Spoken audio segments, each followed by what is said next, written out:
Hello everybody, welcome back to Solo Breakdown. Jonny here, and today we're breaking down the lead part for the Zephyr Song by the Red Hot Chili Peppers. Everything from how he gets that tone to what notes are being played, what is the overall structure of the song, and then some specifics when it comes to the solo and that kind of thing. So, buckle up, let's jump into it.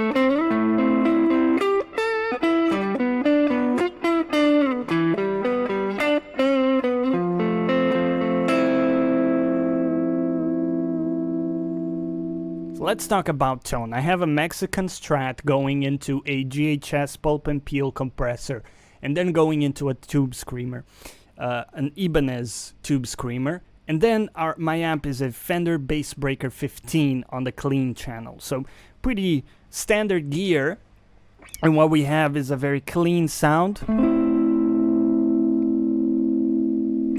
with a little bit of reverb.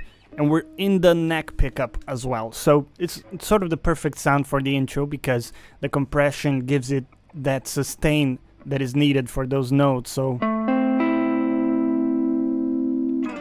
right? At the same time, it has a nice attack when you go into the next section.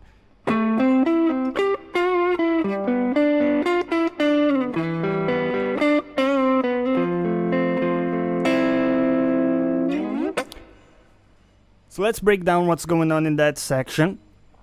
Essentially, we have a progression that's A minor, G, E minor, F, right? That's what we're doing there. The way we know is because our triads are indicating that. So we have the root note followed by the third. The third, of course, indicates whether or not it's a minor chord. In the case of the first one, it is a minor, because it's a minor third, right? And then next one, it's a G major, E minor, F major, right? So that's what it is. And the only other thing that's going on is that we have some extra notes in the chord being played every time. So.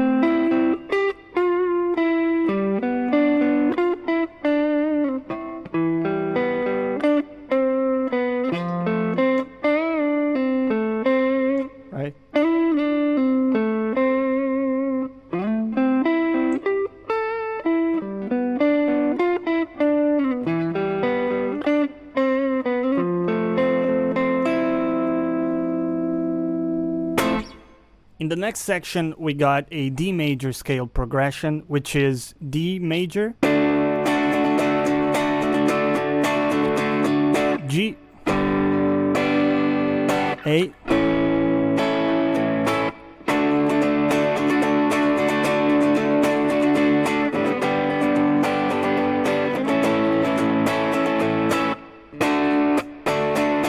right? That's what we're doing that entire time, and the strumming will change slightly once the next section within that part comes in, and John Frusciante has some backing vocals as well that go with the progression. But overall, that's pretty simple. All you need is a hard pick, though, because you do need the attack that this gives, right? So you need to rake all of the strings and really sort of play quite strongly, like.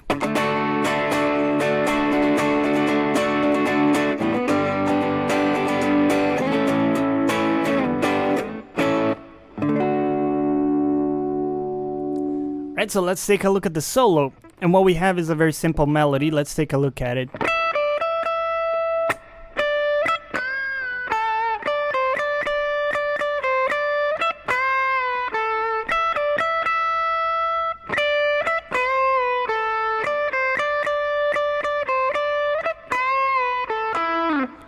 So what we're doing there is a progression that is A minor,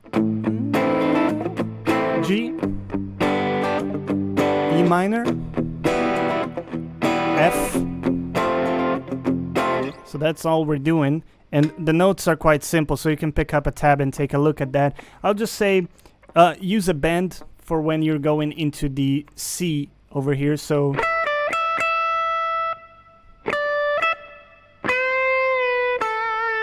it's sort of important that you do that bend. It's a little bit of the juice of that solo. And again, once again, the bends are critical in the identity, in carving the identity of some solos. And this one, I think that's a key note that you do have to hit with a bend.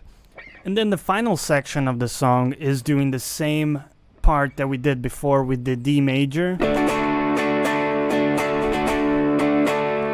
And over that, there's the implied melody, which is something like this.